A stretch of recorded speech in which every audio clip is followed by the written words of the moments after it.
नमस्कार दोस्तों, जय श्री कृष्णा, राधे राधे। कार्तिक मास की हार्दिक शुभकामनाएं। आइए सुनते हैं कार्तिक मास महात्म्य कथा अध्याय 9।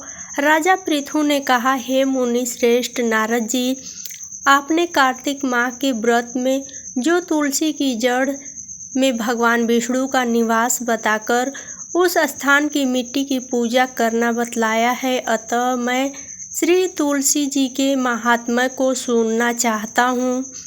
तुलसी जी कहाँ और किस प्रकार उत्पन्न हुई, यह बताने की कृपा करें। नारद जी बोले, राजन, अब आप तुलसी जी की महत्ता तथा उनके जन्म का प्राचीन इतिहास ध्यान पूर्वक सुनिए। एक बार देवगुरु बृहस्पति और देवराज इंद्र भगवान शंकर का दर्शन करने कैलाश पर्वत की ओर चले।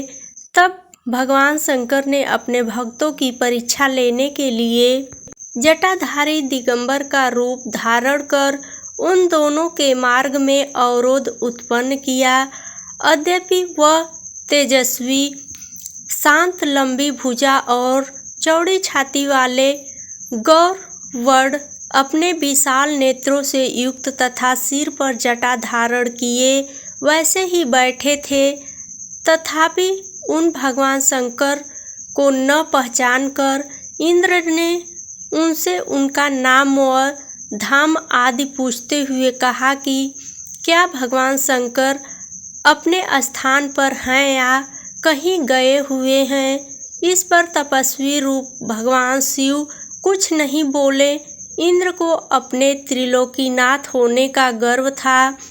उसी अहंकार के प्रभाव से वह चुप किस प्रकार रह सकता था। उसने क्रोधित होते हुए उन तपस्वी को घुड़क कर कहा, अरे मैंने तुमसे कुछ पूछा है और तुम उसका उत्तर भी नहीं देता। मैं अभी तुझ पर वज्र का प्रहार करता हूँ, फिर देखता हूँ कि कौन तुम दुर्मति की रक्षा करता है। इस प्रकार कहकर जैसे ही इंद्र ने उस जटाधारी दिगंबर को मारने के लिए हाथ में वज्र लिया, वैसे ही भगवान शिव ने वज्र सहित इंद्र का हाथ स्तंभित कर दिया और विकराल नेत्र कर उसे देखा। उस समय ऐसा प्रतीक हो रहा था कि वह दिगंबर प्रज्वलित हो उठा है और वह अपने तेज से जला देगा। भुजाएं स्तंभित होने के कारण इंद्र दुखित होने के साथ साथ अत्यंत कुपित हो भी गए, परंतु उन जटाधारी दिगंबर को प्रज्वलित देखकर बृहस्पति जी ने उन्हें भगवान शंकर जानकर प्रणाम किया और दंडवत होकर उनकी स्तुति करने लगे। बृहस्पति भगवान शंकर से कहने लगे, हे दीनानाथ, हे महादेव, आप अपने क्रोध को शांत कर लीजिए और इंद्र के इस अपराध को क्षमा कीजिए। बृहस्पति के यह वचन सुनकर भगवान शंकर ने गंभीर वाणी में कहा, मैं अपने नेत्रों से निकलते हुए क्रोध को किस प्रकार रोकूं। तब बृहस्पति ने कहा, भगवान, आप अपना भक्तवत्सल नाम सार्थक करते हुए अपने भक्तों पर दया कीजिए। आप अपने इस तेज को अन्यत्र स्थापित कीजिए और इंद्र का उद्धार कीजिए। तब भगवान शंकर गुरु बृहस्पति से बोले, मैं तुम्हारी स्तुति से अत्यंत प्रसन्न हूँ। तुमने इंद्र को जीवन दान दिलवाया है।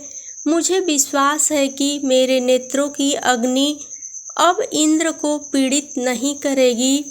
बृहस्पति से इस प्रकार कहकर भगवान शिव ने अपने मस्तक से निकलते हुए अग्निमय तेज को अपने हाथों में ले लिया और फिर उसे क्षीर सागर में डाल दिया।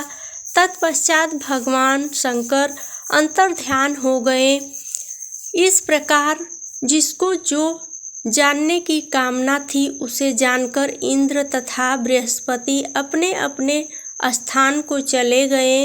अगर आपको यह कथाएं पसंद है तो कृपया लाइक, शेयर और कमेंट जरूर करें।